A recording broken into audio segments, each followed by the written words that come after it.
Good morning, everybody. Happy Thursday. Hope you're doing well. You know, Thursdays used to be my regular stream day when I started. I used to start off streaming on Thursdays and Sundays, but now I'm streaming every day. So as you know, I'm on a quest to do 100 data science streams. That's going to take us through the end of the year. It's going to take us, excuse me, not the end of the year, October 31st. It's going to take us to the end of October. I misspoke there. Which should take us through the beginning of the school year in many parts of the world. So I'm looking forward to that, spending some time with you. So thank you so much for joining me today and hopping into the chat and spending some time together. I think we're going to do something a little bit different today. I got a little bit of a different stream in mind.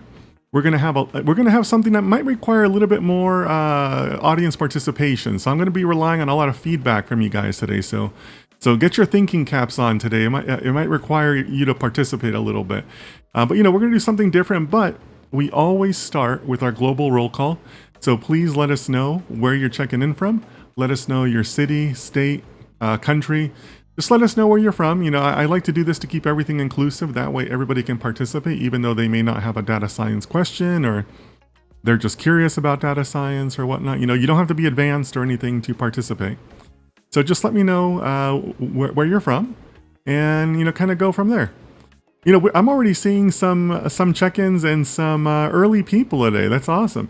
If you're on Instagram, go ahead and introduce yourself. Would love to see you. Seeing quite a few introductions from YouTube and Twitch. Josh Gled-Hiltech. Good to see you. Good. I think it's your first time here, so thanks so much for joining us. The audience on Twitch is slowly growing. So if you're on Twitch, don't be shy about hitting the subscribe button. That way you get notified every time I go online. But let's start from the beginning. Rohan, our good friend Rohan, is reclaiming his top spot, insisting on being first. So Rohan, you're back on top. You kind of lost a step on us, but now you're back to being first. So good to see you, Rohan, checking in from Vizag, India. Good to see you. Paperback Dreams, my friend. Slow down. In business, you got to take the time to introduce yourself. Get a feel for the meeting. You got to read the room a little bit. We'll get to questions. All right, we'll get to questions. But just kind of, we need to build up to it here, okay? I'll come back to your questions. Patrick says, good morning all. Patrick here representing Knoxville, Tennessee with a silver medal. What do you mean, Patrick? Help us understand that. Are you referring to is that like an Olympics reference, or did I miss something? Let me know what you mean, okay? Yeah, so Josh Gled-Hiltech says that they are from Manchester, UK. Okay, very cool. Good to see you. It's good to see people from Western Europe. They make up quite a bit of the analytics, so thank you so much for being here, Josh. Hope you're well. Rex says, live from New York. Good morning, everyone. That's right. Rex is our man in New York and also our man on Twitch. So good to see you, Rex. Hope you're doing well out there. I actually have a friend from New York coming in tomorrow. Actually, I have a couple people from New York coming in this week. A really busy week ahead of me. Rohan says, typo, sorry. Hi, Rohan. I guess you lost me there. Not really sure what you mean there. Patrick says, second. Okay, I get it now. I'm sorry. I'm a little slow this morning, Patrick. Second to Rohan in the check-in games. Yep. Nothing wrong with silver, right? Abhinav says, India, Hyderabad. That's right. You're our man in Hyderabad. Hope you're doing well, Abhinav. Hope you're staying cool out there. I imagine that India is super hot right now. It is incredibly hot where I live. You know how when you have people visiting, you always have to get things ready and you're running errands, you're running different places back and forth. So I have to get my car washed, and I tried doing it yesterday after like 6 p.m. when it's not as hot. But man, was it still warm. And on top of that, the car wash I went to was broken. The credit card machine wasn't accepting anybody's credit cards. So I went out, I got all hot and sweaty, and I couldn't even wash the car. So I still have to go do it this morning. But hope you're doing well out there in India. So if you're joining us late on Instagram or on YouTube or any of the platforms, please feel free to just check in and let us know where you're from. Always like to hear from you. So let me know where you're from. Paperback Dreams. If you want to introduce yourself, that'd be great. But let's go ahead and try to tackle your question. What's a starting point and roadmap to get started in data science? I have a video for this. If you go to my YouTube and you go to Data Science with Dennis, it's one of my very first videos. It's called Data Science Roadmap for Students, or Data Scientist Roadmap for Students, I believe. And it explains how I would be studying data science today. So, obviously that process has changed quite a bit since the last time I had to do it, but a lot of it still applies. So that's where I would point you to. I talk about, helping you think about why you're even considering data science. And then also thinking about the different degrees or the different courses of study, the different things that you could be doing to go into data science, right? Because, maybe data science isn't for you, right? You have to be open to that possibility. I think you have to study your motivations for wanting to go into data science, right? There's some good motivations and there's some that are maybe not so good. So that's something that I like to emphasize in my content. And quite frankly, it's one of the things that really kind of drives me, because I want to promote the vision of data science as being a serious profession, right? It's not something to be taken lightly. So I would point you to that resource. Maybe gives you some things to think about. Maybe gives you some things to learn from as far as, your course of study or whatnot. But that's where I would go. Data Science Roadmap for Students 2024, I believe is what it's called. But you can find it on my YouTube. Abe Arshid says, hello, Dennis. I'm late today from Hyderabad, India. Is that two people from Hyderabad? Or maybe you're the same person. I don't know if Abhinav and Abhay are the same person. But if you're not, then that means we have two people from Hyderabad, India, which is fantastic. Well, actually, you know what? India makes up like 22% of my analytics, so lots of followers in India. So thank you so much for that. I've also had staff in India for a long time. I've worked for many companies throughout the years that have different centers in India. So over my career, I've definitely have managed a lot of people in India, but never been able to visit. I want to visit one day. Abe says we are not the same person. Okay, cool. All right, so we have two people from Hyderabad, and we usually have multiple people from Morocco also. Okay, so if you're still listening, or just shy and don't want to introduce yourself, that's okay. You can just listen along. But I have something a little bit different in mind. Usually I take questions from people, and that's fun. But I like to mix things up every once in a while. So one of the things that I do is I read a lot of research reports. It's just one of those things that's kind of like in my nature now, or just part of my habits, right? When I come across different reports, I always like to look at them. So I've been sitting on a report for the last couple of weeks because I just haven't had the time to read it. We're going to look at a report today that came out a couple of weeks ago. I literally just haven't had the time to go through it. So what I want to do is I want to go through this report. I skimmed it very lightly this morning just to make sure that there was enough interesting stuff in there, or the potential for interesting stuff in there, because I really want to get your take on it. So we're going to do a lot of talking back and forth, guys. I'm going to ask you to kind of give me your feedback at various points. But let me bring it up here. Let me bring it up on my screen. Okay, there it is on my screen, and then let me bring up the classroom in my view. So this is the Selby Jennings salary report for financial sciences and services industry here in the US. So for those of you that don't know, let me back up on this so you can see the full cover, but then I'll zoom in for the text. So Selby Jennings is one of the recruiting companies that's here in the US. You know, they try to put themselves out there as being a little bit more of a high-level recruiter or an executive recruiter. But let's be honest, most recruiters are just terrible, right? Most recruiters are just, you know, they were working at a car rental agency last week, and now they're a technical recruiter, right? So I don't have a really high opinion of a lot of recruiters, and I really don't like working with any of them. But one of the things Selby Jennings does do, you know, kind of sort of okay, is they do publish a lot of good salary reports. This happens to be the ones for their financial sciences and services.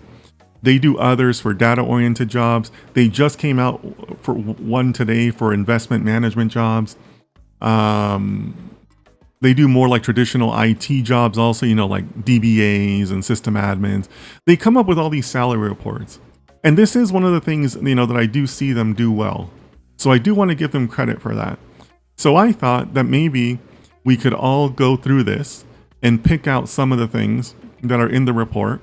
It's a lot shorter than I had anticipated. Usually they're much better about providing more tables and more data. So I'm a little disappointed in this particular edition of the report. But I want to kind of get your takes on it. And also just to kind of maybe compare to how it is in your country, or how the recruiting process is in other parts of the world, or even just in your region, right? It might be different within this. You might be within the same country, but see different recruiting practices or different numbers based on your region, right? I mean, here in the U.S., certainly the financial industry is very much still centered in New York. So you know you're going to see different practices there, different salary levels, so on and so forth. So you guys with me on this? We're going to go through it. I'm going to pick out things that jump out at me. If there's things that jump out at you, let me know. But I think this could be interesting to kind of go back and forth on and just see where we're at in terms of the numbers that are presented here. I saw that they do have some data on quants, so that's a little bit more data science related. But you know, we'll see. We'll see what the report says. Okay, it's actually not as long as I thought it would be. All right, so they're going to give us a little bit of an introduction, which is always good to see some of their rationale. Okay. Yeah. So let's make this interactive right from the start. I'm already seeing a couple things that jump out at me in the introduction. Anybody want to take a guess at that? Here, I'm going to make it bigger for you guys to see it. What do you guys think? A couple things are jumping out at me in the introduction. Abhinav, I see your question. Let's do the questions at the end of this, okay? Let's walk through this exercise together. I think it'll be fun. And then I'll come back to questions, because I'm sure people have questions on data science, or maybe on the report, or you want to comment on the report. You know, I'll come back to it, Abhinav. So what do you guys think?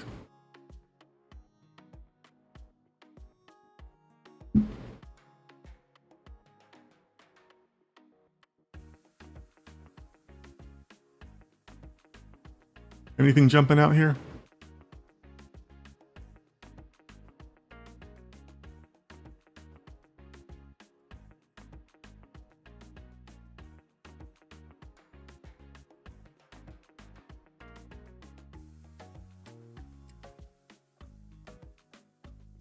Jumping out here?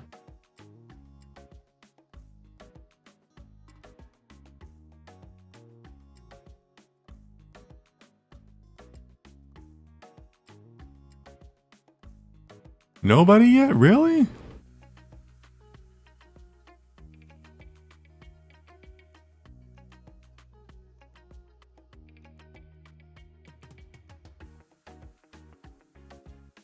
All right, so what's jumping out at me here is, you know, as a researcher, right? We're using our researcher mindset here, right? So what's jumping out at me is that they're giving us our N value, right? They're telling us our sample sizing, right? So our sample sizing, it's it's telling us that we have 3,000 people that they surveyed, and on top of that, they're also giving you the time period, right? And they're telling you that it was over the last 12 months, and this report just came out. So Patrick is saying, is chat broken on YouTube for anyone else?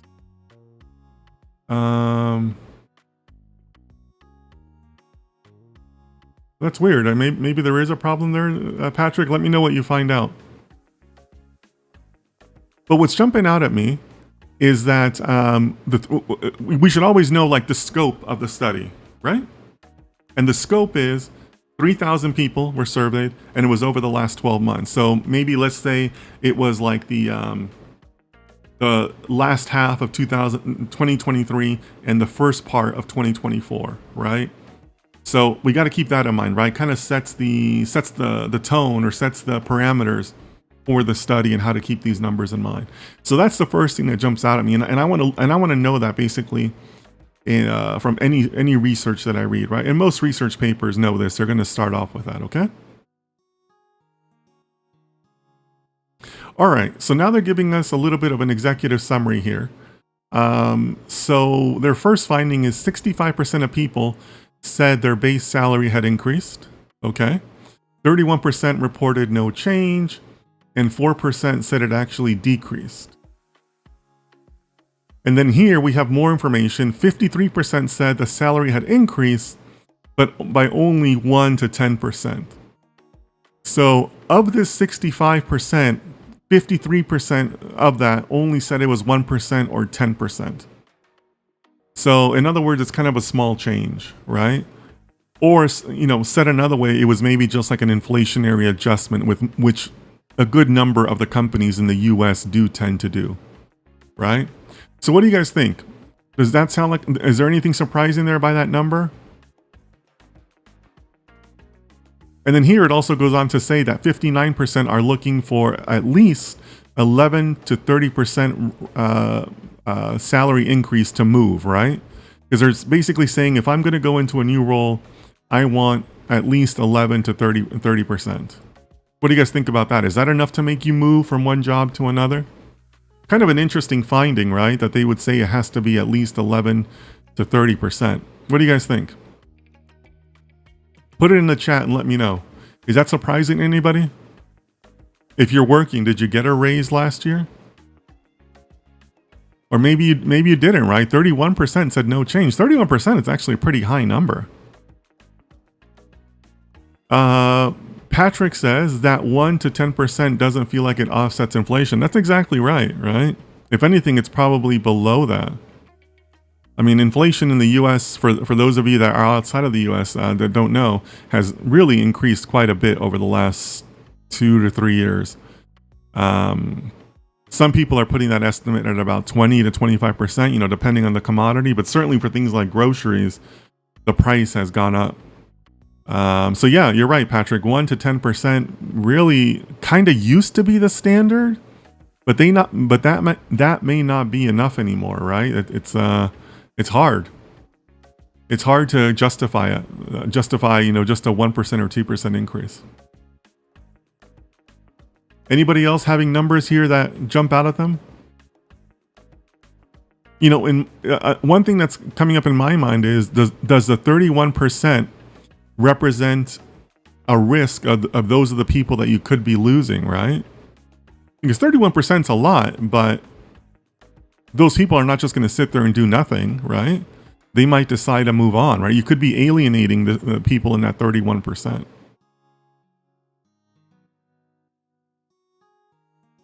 Patrick says, and my impression is that wages have stagnated for a few years now. I'd love to see this report over the past few years. Yeah.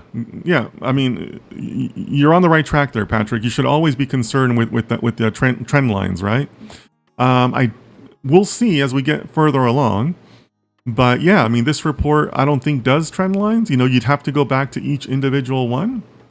But yeah, I mean, I'd like to see the trends also. It'd be very, very interesting, right?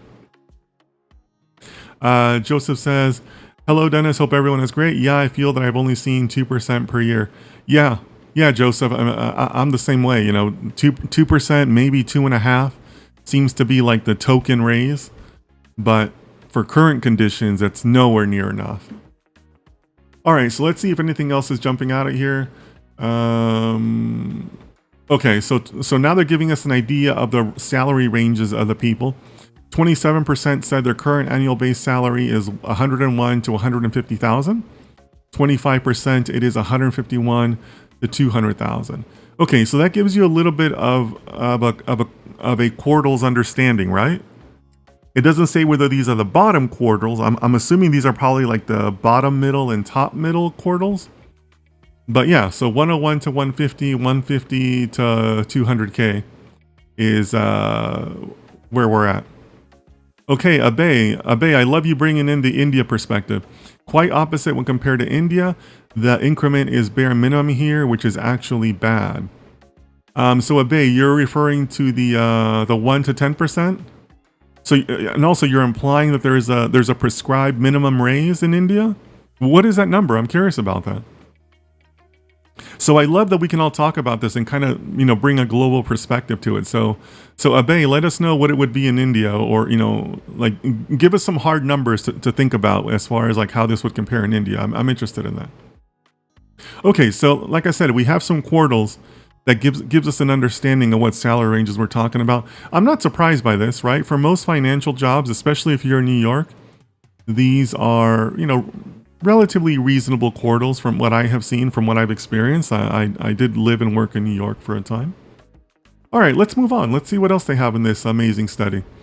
Okay, so these are the most common benefits that they receive. 92% health insurance, 88% dental insurance, 58% are receiving parental leave. I don't think there's really anything surprising there, right? I mean, those are fairly standard benefits in the US. So Abe adds, as per my knowledge, it's like 3 to 8%. Okay, so you're saying that's a prescribed minimum? Like, is that a legal minimum, Abe? Like is that government mandated, or that's just like the customary practice by companies? Let me know, Abe. I'm curious. So I don't think there's anything shocking here in the benefits. I'm curious though if this is where the benefits were offered or the benefits that they took, right? Because for example, in the US, not everybody decides to accept dental insurance, right? Most dental insurance in the US really isn't that great. So is it that they were only offered it 88% of the time, or that they only took it 88% of the time? Because neither one would surprise me, right? Neither one of those results would surprise me. I could see how there's people who just decline dental insurance because it's really not very valuable here in the US. Okay, but let's move on because I don't think there's really anything too exciting there. Okay, so coming back to Abe, as per company norms, most of the case. Okay, thanks, Abe. So it sounds like some of the companies in India might be a little bit... Excuse me, everybody. Had a sneeze there. It sounds like some of the companies in India are a little bit more generous. Abhinav adds, yes, there is no government mandate. Okay. So no government mandate for that, but it sounds like companies just do it, give a little bit more raise as a custom. Abe says the taxes are increased recently in India, so even if there's an increment, there's no change in our salary. Yes, taxes. Taxes is definitely something that gets left out of the equation a lot. So I don't know what you guys think about these quartiles that we talked about, 101 to 150, 151 to 200K. I would assume that most of the respondents for this survey were based in New York. And New York has notoriously high taxes, some of the highest taxes in the whole United States, right? So it wouldn't surprise. So believe it or not, even at the quartile of 150 to 200K, living in New York, that's really not a fantastic wage. Don't misunderstand me. Obviously, you're not going to be homeless. You're gonna be able to pay your bills, but that's not somebody, especially with a family, who's going to be, living in anything remotely near a glamorous way, right? You'll have your bills paid. You'll be able to live and sustain yourself. But for example, you're probably not going to be adding too much to your savings. You're probably not going to be taking a lot of extravagant vacations. Not going to be a whole lot left over. Again, especially if you have kids at the end of each month. So taxes is definitely something we should consider in all of these numbers. So thanks for bringing that up, Abe. All right, so let's keep going because again, I don't think there's anything fantastic in the benefits. So the full suite of benefit results are the following. Okay, so 36% are offered some sort of share, company shares or equity. Staff discounts 33%. Extra holiday is 30%. Tuition reimbursement 25%. I'm surprised that number isn't higher. It's usually higher, at least for the companies that I've worked at. And then there's a bunch of other items here. Anybody surprised by this? That 36% of the companies are offering some sort of shares or equity? I mean, personally, I think that's kind of a nice benefit, right? Yeah, if there's some kind of like employee stock option purchase plan, that's pretty convenient, right? Maybe you guys have participated in these, or maybe you haven't. Maybe you're curious. I have participated in them, and generally speaking, they've worked out well for me. But I think that's a pretty good benefit. Hey, Tim, good to see you. Tim is our man in Michigan. Hope you're well, Tim. So, Tim, we're doing something a little bit different today. We're going through the Selby Jennings salary report for the financial industry, financial sciences, as they call it.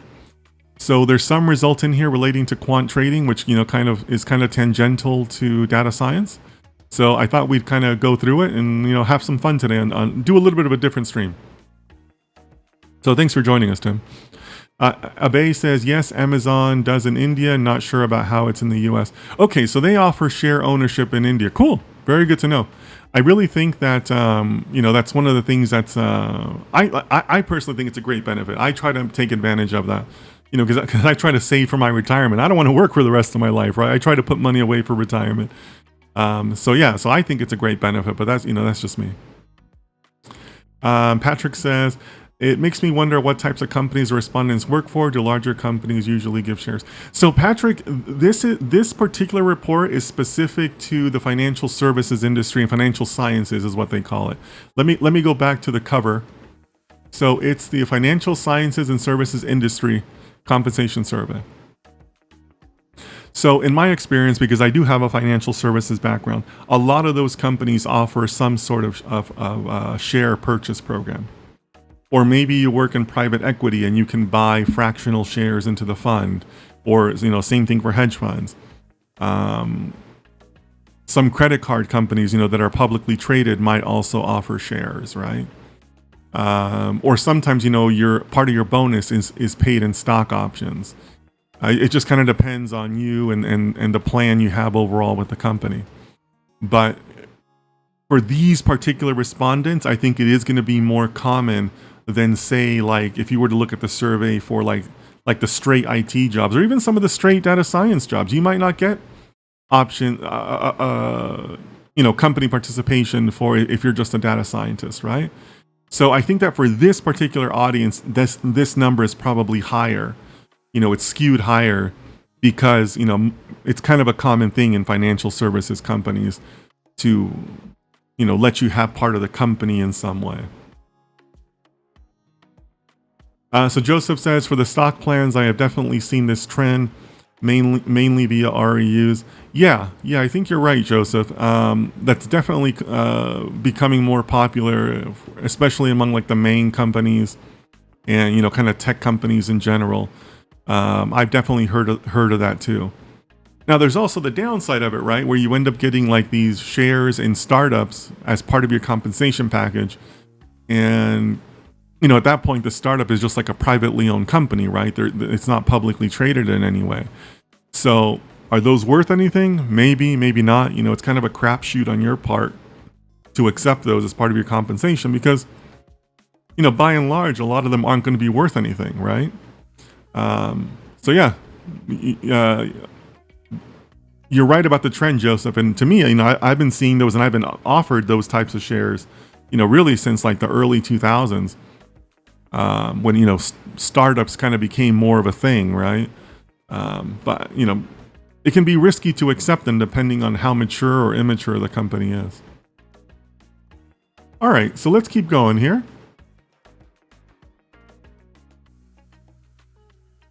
So now it's talking about flexible working.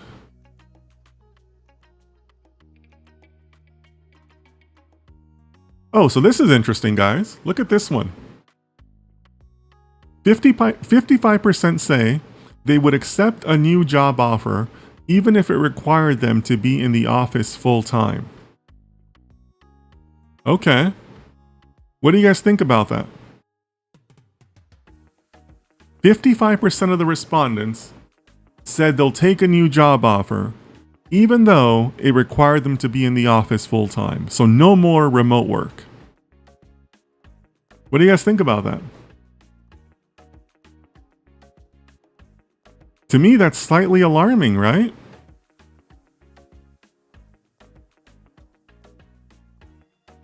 Wouldn't you guys be slightly alarmed by that? Especially if you're looking for remote work, or if you are a remote worker? I know that I get a lot of questions from the chat specifically about remote work, right? They don't just want to be a data scientist, they want to be a remote data scientist. So this to me is catches my eye. Right? I mean, it's kind of maybe it signals maybe a start to start looking for full-time on-premise roles. Right? I mean, 55% is a huge number, yeah? What do you guys think? Let me know in the chat. While you guys think about that, I'm going to read Joseph's comment. I think what I have found hard is that REUs are tied to the market. If the company is a startup, the shares can be volatile. Yeah, that's true, Joseph. And hey, you're lucky if you even have a market for them, right? Some startups, it's basically just like privately traded, right? I mean, unless a VC comes along and offers a liquidation period, there's really nothing, they're worth nothing, right? They're just a piece of paper. So even in the situation that you're describing, Joseph, yes, you're right, it's volatile, but at least you have a market for them, right? And, it's not so volatile if they cost you nothing to obtain, right? So you can kind of feel okay about selling them no matter the price. But in some cases, that option just doesn't exist, right? It's just a promised form of equity that you really can't sell, right? It's not liquid. All right, Rohan says, maybe after continuous remote work for past few years, they are looking for on-premise interaction. Yeah, Rohan. Yeah, you know what? And Rohan, I'm thinking about it in the same way, where this is your competition, right? If you think of yourself as being in competition with the other candidates, then you are a step behind. If you are saying, well, no, I really, if you go into the interview and you say, well, no, I really want remote work. Well, look, half the other candidates are going to be saying, no, I'm okay coming on site. So you're right, Rohan. It could be both that the employer is demanding it, but it could also be that the people themselves kind of want that interaction, right? So that kind of puts you doubly behind if you're the person looking for remote work, because the employer wants it, the candidates want it, and now you're kind of like on the outside, right, with asking for remote work, right? So yeah, Rohan, I think you're right. It's part of the premise interaction being driven by the candidates, not just the companies, not just the employers. Patrick says, it's alarming because I'm seeking remote work, but as a job seeker in a somewhat starved job market, it makes sense that people really want jobs over the work freedom. Yeah, you're right about that, Patrick. There is an increasingly negative outlook on jobs, right? So people might be saying, hey, look, I'll take anything. Tell me where to go, and I'll go to an office if you really need me to. So yeah, I mean, people would choose that over being unemployed, right? So yeah, you're right, Patrick. I agree with you that the job seekers are also driving it, right? So, and Patrick, coming back to your earlier point, this would be a good number to watch for future trends, right? I'm going to go ahead and, lay a hypothesis out there that this number would increase in next year's report, right? 55% is probably as low as that number is going to go. I could see this jumping up, right? I wouldn't see this number dropping anytime soon, right? It's only going to go up. So, just tying that back to your earlier point about the trend and other reports, what about future trends, right? We can make a forecast, and I'm comfortable forecasting that this number is only going to go up. Abe says, I believe that people tend to work from office to connect with new people. Yeah. Abe says, even I would choose work from office. Okay. And And Abe looks like he's agreeing with Patrick. Yeah, Patrick. I think Patrick is making a really good point. Anybody else in chat agree with Patrick? Let me know. Feel free to just say you agree. That way you can participate. But yeah, I agree. I agree that there's many drivers to this, including drivers from the candidates themselves, right? I mean, because unemployment does stink, right? So people would definitely choose this over, people would choose to go into the office rather than be unemployed. Joseph says, I would agree with Patrick here. Larger companies have also started to crack down on work from home positions and are moving to in-person. Absolutely. That is absolutely a trend. So yeah. Yeah, I think we're all in agreement with that. And like I said, I would not be surprised to see that number go up. I see no reason for that number to start dropping. Okay. Let's go to the next page. Let's see what else this report has for us. Okay. This is interesting. So they are making a distinction between push factors and pull factors. What pushes you out of a company versus what pulls you into a new company. So I think that's really interesting. What do you think? What do you guys think? Are you pulled by any of these? Are you pushed by any of these? One of these is jumping out at me. I'll actually no, I say that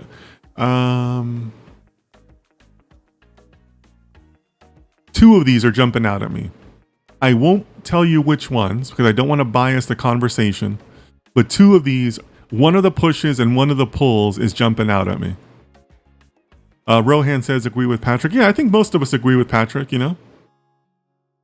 I think all of us are, kind of seeing that trend the same way. Work from home may very well be over. At the very least, this survey tells you that it makes you less competitive in the marketplace, right? I mean, that's clear. So what do you guys think about the push and pull factors? One from each of these is jumping out at me.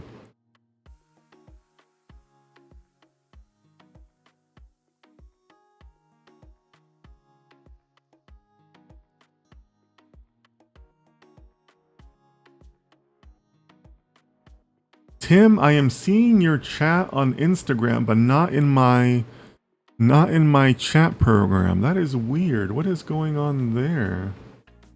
Okay, there we are. That was weird. I don't know what's going on there. But Tim says, as long as rationality is a priority. Tim, I'm not really sure what you mean there. Help me understand that. Give us a little bit more information there, okay?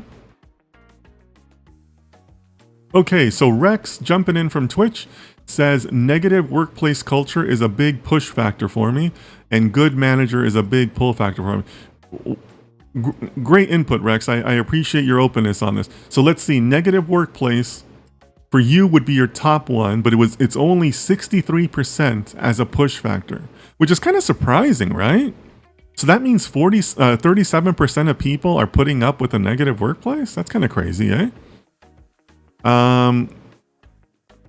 Good manager is a big pull factor for me, and but that's only 65% for people. So that's interesting, Rex. That's interesting. I like you putting it out there like that. I'm not going to say whether I agree or disagree with you because I don't want to bias the chat. But let's get some more people in here. What do you guys think on the push and the pull factors? Are any of these calling to you? Hey, Stippus, good to see you. Hope you're well. Real Slim Chatty, I can't post to the chat on YouTube. Are you subscribed to me on YouTube? Because I do have a subscriber only chat just to kind of cut down on the spam. So you might want to press the subscribe button first, Chatty, and then do the chat.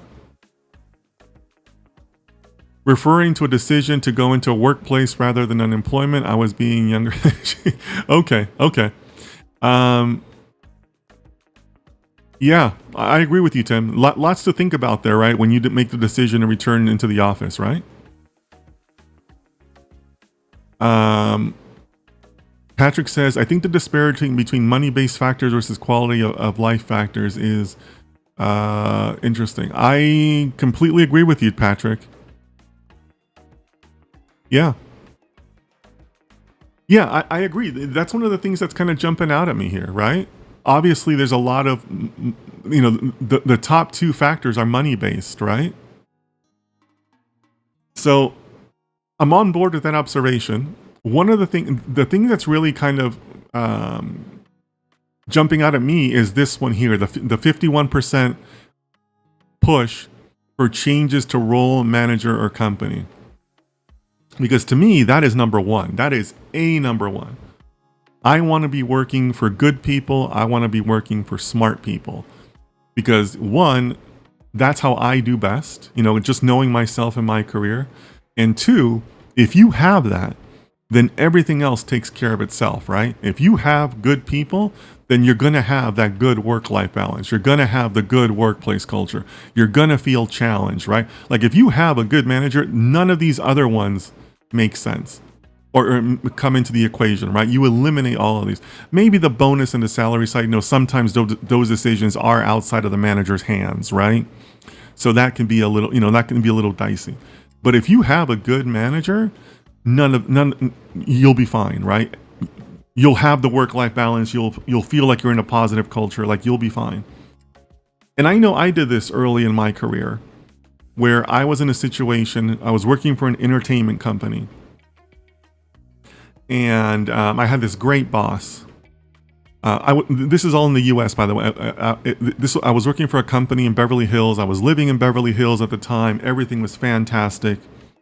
I was really dedicated to this job. It was a really fun company. We did a lot of really fun team events. We got to go to the NBA Finals, and we sat in the suite at the Staples Center, to watch the Lakers. It was awesome. But unfortunately, my boss was not from the US. He was from Singapore. And he was here on a visa. And there was I can't remember the exact reasons, but there was a problem with his visa, and he had to go back to Singapore. And we tried remote work, and the owner of the company wasn't really on board with remote work. Because this is all back in early 2000s, right? Remote work wasn't really a thing. And unfortunately, he had to end up leaving the company. And they brought in a new guy who I was not on board with. The new boss was awful, just awful. And he was so awful that I quit on the same day that I met him. 2 days after I met him, I quit. I said, I'm not working for this guy. And I quit on the spot, which was tough because I didn't have anything else lined up, right? But I knew I was, I had enough faith in my skills, right? But I quit on the spot. And it ended up being a good thing because then I ended up working for Ticketmaster, and they were a much larger company. I had a lot more responsibility. So it ended up being a positive thing in the long run. But I can totally understand why somebody would be pushed out by a change in management, because I've done that. I want to work for good people. I want to work for smart people. So I'm really surprised that is so low, the changes to the manager. And then somebody else is already hitting on it. Patrick is already hitting on it about the higher base salary. That is also advice that I had received about, never do things for money, right? Don't move jobs for money. And I did that once in my career, completely regretted it. Never doing that again. So that is something that you should also, that I'm surprised is so high on the pull factors, because I think that doing that is kind of just not a good idea for your long-term growth, right? So I'm on board with your sentiment there, Patrick. But you're right. This is the financial services industry, so these might be people that are purely driven by money and nothing else, right? So yeah, maybe that's not a good idea, but maybe that speaks to the audience, right? So anybody else here kind of have these items call out to them? Real Slim Chadi says, I'm definitely subscribed since day one. Well, sorry about that then, Chadi. I don't know what's going on. Patrick sounds like he was having problems with or challenges with YouTube chat earlier, so maybe there's something going on there. Yeah, so sorry to see that, but yeah, I don't know what's going on. Prince says, in these cases, should one write in their resignation that they don't like the manager? Asking for a friend. That's funny, Prince. Should you write it? No, But can you share it privately with the people who need to know? Yes. That's how I would handle it. Where, you know, you don't have to write things for people to know about them, right? And in many ways, your actions will speak for you, right? Like people can put two and two together. Hey, this new guy came in and 3 people left, right? People can see that, right? So that's what I would say, Prince. You know, maybe you don't want to write it because, you know, you don't want to be like, you don't want to look bitter on their way out, right? But sharing it privately, you know, inviting people to have coffee with you during your last few days there, you know, sharing it with your staff. Yeah, I think that's okay, right? So this is one of those things that maybe it's best to go about it in a quiet way, not necessarily a loud way, right? But let me know, what do you guys think? Have you ever burned bridges on your way out? Some people like that, you know, you get a lot of satisfaction out of that, right? Unfortunately, it's just personal satisfaction. You're the only one happy in that situation, right? Does that make other people happy, or does that put you in a positive light to other people? Maybe, maybe not, right? So it's one of those, you know, high personal satisfaction, right? But maybe not so great to others, right? So it depends. It depends on how you look at it. So tell your friend, Prince, to not do that, okay? Joseph says, what jumps out at me is 37% of people are not pushed out by negative work culture. Yeah, absolutely, right? So that means 37% of people are putting up with a negative work culture? I mean, it's kind of sad, right? But at the same time, here's how I'm framing it in my mind. You guys tell me what you think. But what that's telling me is that 37% of people feel so insecure in their ability to get another job that they're just gonna put up with a bunch of bad things, right? Because if you've been in the corporate environment, then you know who I'm talking about, right? There's people there who are like terrified of losing their job, right? Like this happens in every company, and every company across the world. Right? I was going to say just the U.S., but it's every company, right? There are people there who are terrified of losing their job. They cannot go without a paycheck for even one day, or in some cases, they find some sort of personal validation in it, right? You know, they would find it personally disappointing to not have that job, or whatever the case may be, right?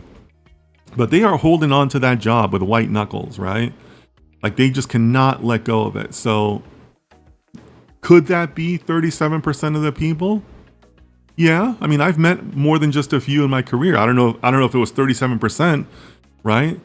I mean, that's a lot, but yeah, I mean, I could see how there's a non-zero number of people out there that I don't care what happens, I don't care how bad management is, I don't care whatever, just don't fire me, right? Like I'm never quitting, and don't fire me. Like, yeah, I could see that being a number of people, but kind of sad, right? I don't want to be that person. Rex says, can't put a price on positive workplace culture, in my opinion. Absolutely, Rex. I agree with that. Positive workplace culture goes a long way.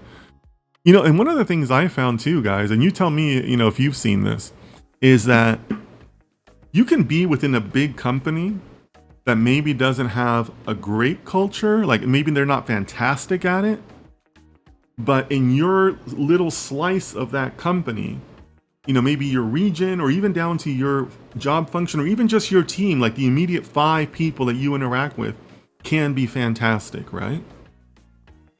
And I say that because, you know, sometimes, you know, you come across these job offers or these interviews of the companies that maybe don't have great reputations, or you look at them on Glassdoor, and, you know, they don't have a great rating on Glassdoor, or your friend tells you something bad.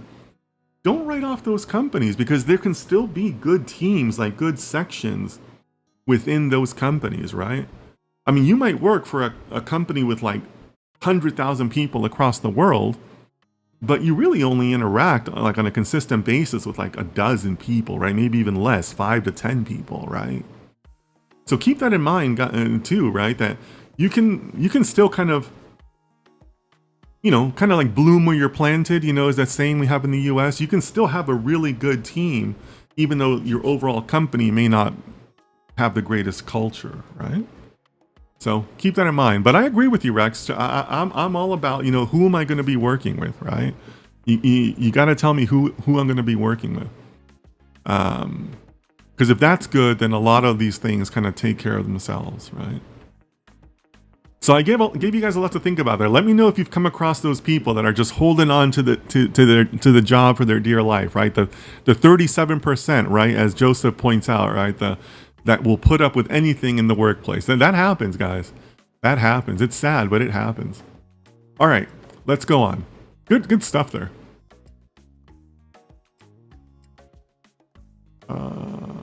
Okay, so they're giving us some numbers here. On the investment management side, 33% are making more than 200,000. That's about right for New York. Investment banking and sales and trading headlines. 37% are above 200,000. That's not too surprising for investment banking. I think that's about right. In insurance, technology, and risk management, 25% are paid under 100K. Ouch. That's not great, guys.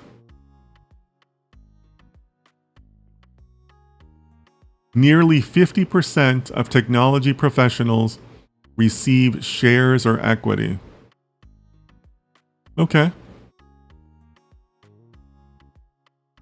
Okay, now they're talking about quants. Nearly a quarter of quants said they receive relocation coverage due to acute talent shortages in this sector. It wasn't surprising that this talent pool needed to relocate for career opportunities and built into their compensation packages. Okay. All right. So maybe there's an opportunity there for those of you that want to do quantitative trading. I know some of you have asked about that. So yeah, so it seems like the quants are being offered relocation packages because of shortages in the industry. To me, that also still exists in other parts of data science. The last two positions I had, relocation was part of it. In one scenario, they just gave me straight up cash. In another scenario, they paired me with a professional relocation company that then they do it all and they take care of all the expenses.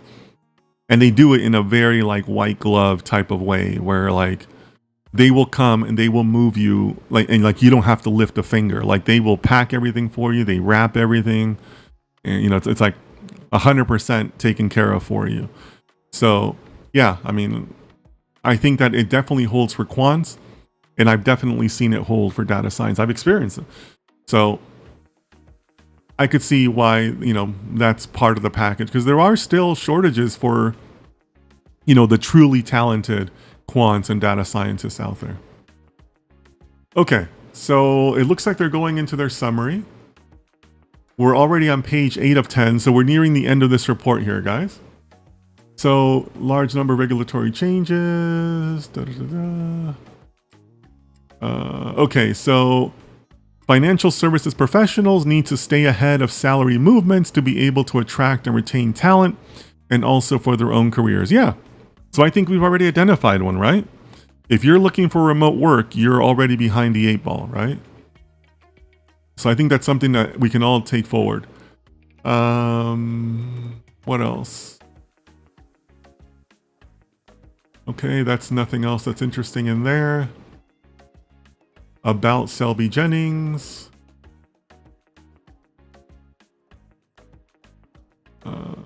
Yep. Okay, and then the rest is just boilerplate stuff. Okay. Okay, and here they are giving the final N number. So their final N number is 2969. Yep, there we go. New York was 808 of those, 282 in Texas, 250 in California. Okay, so they were looking at analysts and associates, senior associates, vice presidents, and 22% said they were team leader, manager, or principal. Okay.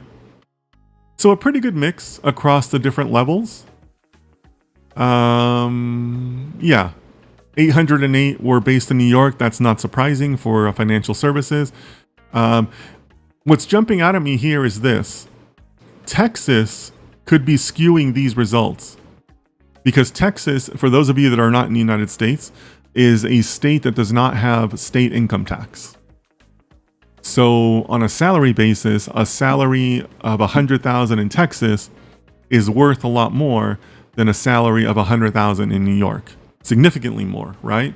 Because there's no state income tax versus, something in New York where you could be like, depending on where you live, it could be like 16%, 14%, 16%, something in that range, right? So it's quite significant when you include people from no state income tax states, because it kind of skews the results in that way. Or in some cases, companies will pay you less if you are based out of Texas versus being based out of New York. That also happens, right? So kind of different ways to look at it, but it's good to see this type of breakdown. And it's good to see their final end number, because they did say that it was close to 3,000, and 2969 is close enough. All right, so what do you guys think? Any other thoughts on this now that we're through the report? I'm surprised the report was that small, but an interesting report nonetheless. What do you guys think? Any other thoughts that jump out at you, or any other experiences you want to share?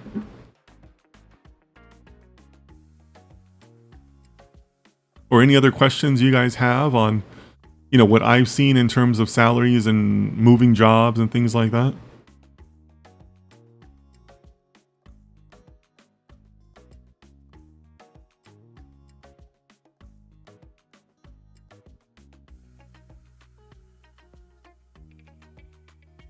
Is it possible that we're still having challenges with the YouTube chat?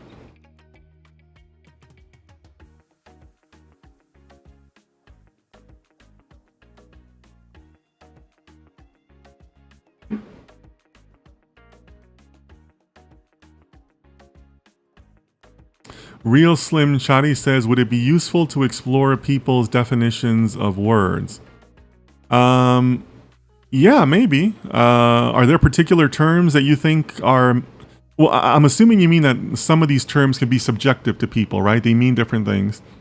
Are there any particular terms, Chadi, that you think are kind of, maybe like more subjective than others? What do you think?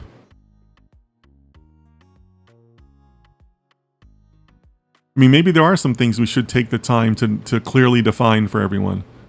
But you tell me, Shadi, give me an example.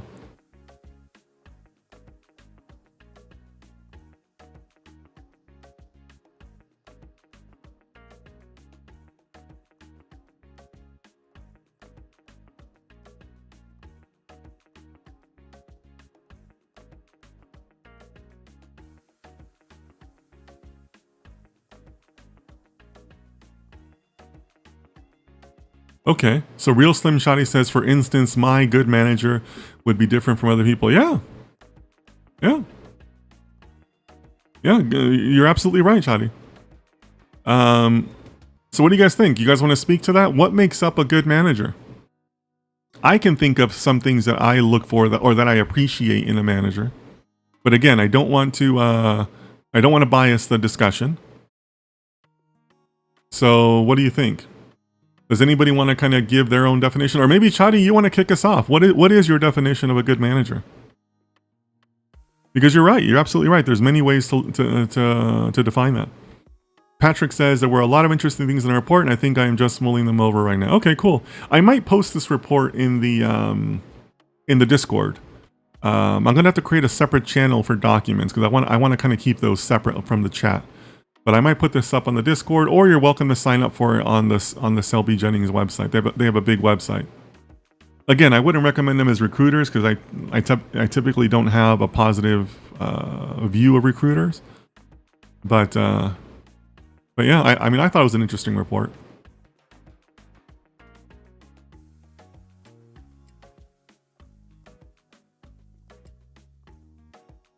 Yeah, but let me know if you guys want to kind of give up your definition of a good manager.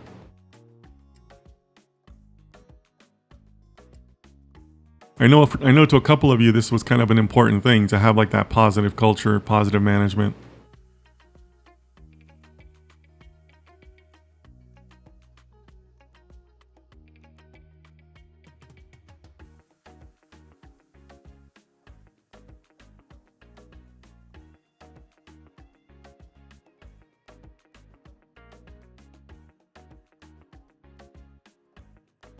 Okay, Patrick, thanks for stepping up. So Patrick says, in my PhD, I felt like my advisor was not a good manager. They didn't engage in my work at all, and I was constantly reminding them of what the status was.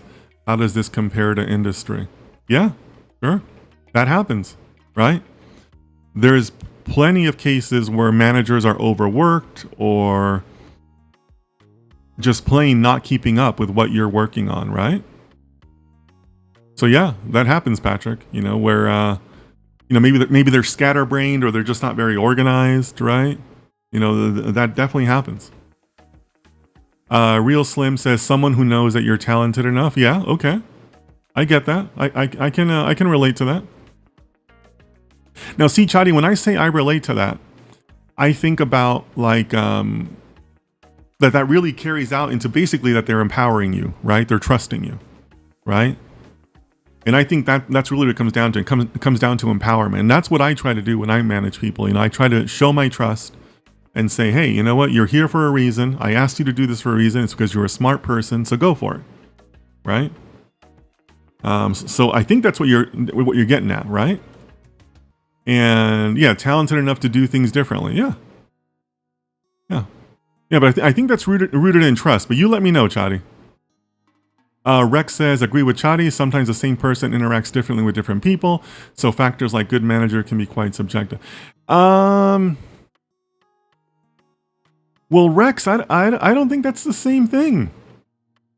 I don't know, because you're talking about a manager who is basically showing some favoritism to others or interacts with different people, right? In different ways. But Chadi is saying more like what he thinks is a good manager. It may not be what Patrick thinks is a good manager, which is completely different than what I think is a good manager, right? So I think so it's a slight difference. But what you're saying, Rex, does happen too, right? Where managers can have favorites, or the way they give out projects is not fair, or different things like that, right? So I think it's a slight difference there. Patrick says, agreed. I never really felt empowered or recognized for my work. Okay, yeah, that can be very very draining. I believe a good manager is one that challenges you to be better each day, also one that helps you develop your career. Yep, I'm on board with that. Tim says, order, respect, clear communication. Yep, I'm on board with that, Tim. Fairness. Yep. Tim, what you're reminding me of, I read this book when I went back into management, particularly data science management. I read a book by a lady, or books. She has multiple ones. I read two of hers, by a lady named Amy Jen Su. Last name is S.U. You can look her up. She's Harvard trained. She writes for the Harvard Business Review. That's how I first found her. And what you're reminding me of is tone. The tone starts from the top, right? That's one of her big things. That how you act as a manager is how your staff will act, right? They will feed off your energy. And Tim, correct me if I'm wrong here, but to me, that's what it feels like you're describing, right? Because when they give you that order, respect, and like a clear direction, then that helps you also have that same clear direction and that same order and all that, right? Like it kind of feeds down into the team, right? And I think that's super important. So let me know if I was right on that, Tim, because I think you're hitting on some really important points there. Patrick says, I love that you emphasize the mentorship role. Yeah. Patrick, I think that's important early on in your career. But I gotta say that for somebody like me, like later on in my career, I need the mentorship less. So maybe you'll find that later in your career too, that you kind of grow out of wanting that mentorship, right? And also, I always bring up the book. You guys know I'm a big fan of Mastery by Robert Greene. Spoiler alert, Mastery by Robert Greene shows you that there is a downside to mentorships. You could argue that in the book, he is actually against mentorships. I'm going to leave it there. I'm not going to say anything else. I don't want to spoil it for you guys.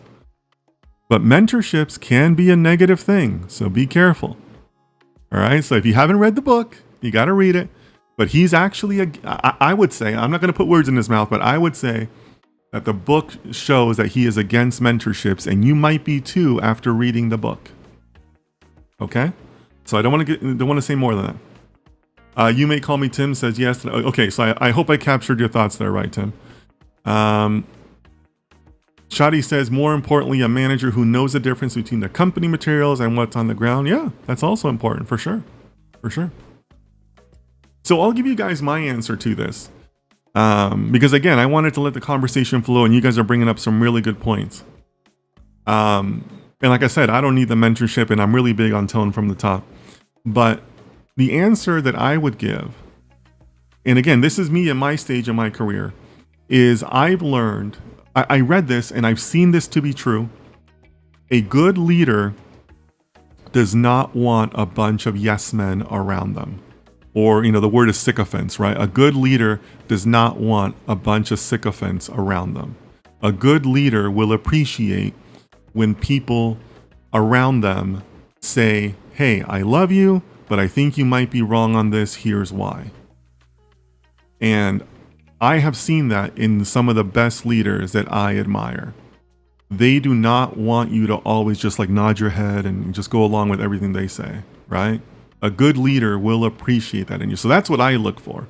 I want a manager that is not going to freak out when I have to stop them and say, I'm kind of not on board with that, and I'm going to tell you why. A good leader will value that in you, right? Because that in turn helps them get a different perspective. And a good leader understands that there's always a different perspective to your own, right? Whether you're right or wrong doesn't matter. And it's not an assault on you being right or wrong. It's just like a different view. And hey, have you considered this perspective? Maybe we should also do this, this, and this, right? So that's my take on it. That's what's a good leader to me, where I want somebody who's not going to freak out just because I'm gonna say, yeah, I still work for you, we're cool and everything, but I think you might be wrong on this, right? So, there's an art to that too, right? There's an art to telling your manager that maybe they're not 100% correct, right? But that's what I would say. Now, I can appreciate that I'm saying that, 25 plus years into my career, and I've worked for a lot of people. I've worked for good managers. I've worked for terrible managers. I've worked for great managers. But that's what I look for, where I want somebody who can appreciate that, having somebody who can go against the grain is a positive thing, right? Because some people will freak out on you, right? The bad managers, right? But that's what I look for. Joseph says, I agree with that too, Dennis. I think with respect to mentorship, I meant helping you learn that they are not going to give you the answers and to help you think on your own. Yeah, but read the book, okay? Because Robert Greene says that there are downsides to that, Joseph. Again, I don't want to spoil it for you guys, right? And also because I'd be giving you my take on it, not the author's take, right? And I don't want to steal his work or misinterpret their work. But there can still be downsides to that, Joseph. Be careful, right? There can still be downsides to you pursuing things like that on your own. Okay? So I'm on board with it. I understand what you meant by it. But there are downsides to mentorship. There are downsides to it. So just, be careful. Read the book. You'll understand what I mean. But, like I said, mentorship can be valuable early on in your career. I can see why you would want that early on in your career. I value that a little bit less. I kind of sort of know what I'm doing. So I look for different things, but that's what I look for. A good leader will always appreciate you for being able to give that pushback, right? And to say, yeah, I'm on board with 90% of what you said, but here's the 10% where maybe we need to slow down a bit, right? A good leader is going to love you for that. I try to encourage that in my teams, right? Where I'm, and I write this in my book, if you guys are interested, first year in data science, I write this about how you should always be willing to say, I understand there's other perspectives. I'm open to being wrong. I'm open for debate on this, right? A good leader will always be open for debate, and they're always open to being shown that they're wrong. And a good scientist should be the same way too, right? If you're being dogmatic and saying, oh, this is the way this has to be, you're not being a good scientist or a good leader, right? So that's just my take on it. But still, good discussion, right? See, this is great discussion. That's why I don't like to give my answers at the beginning, because I don't want to bias it, right? But good discussion, guys. This is fantastic. All right, so I'm glad. I hope I gave you guys some different things to think about. I'm glad we did this because we can't talk about data science every single day, right? We got to mix things up, and as I said before, most of us are going to end up working in some sort of corporate environment as a data scientist, right? You're probably not going to go work for a small company, right? You're going to go work for a bigger company usually, right? So these dynamics are important to understand, right? So I'm glad we did this. You guys gave wonderful feedback. It's always good for us to sit and hear other people out, right? What's important to you? Oh yeah, that's important to me too, but I see it this way, right? So this is all very healthy stuff, in a Mr. Miyagi type of way. We're still learning about data science, right? About how to develop our scientific mind, right?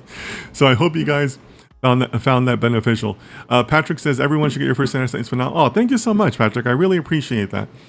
Joseph says, just got the book 2 days ago. Thank you so much. And if you guys want to leave an honest review on Amazon, I appreciate that. It helps. I got my first reviews. I'm a 5-star on Amazon right now, so I'm really happy about that. So if you guys can do the same, I appreciate that.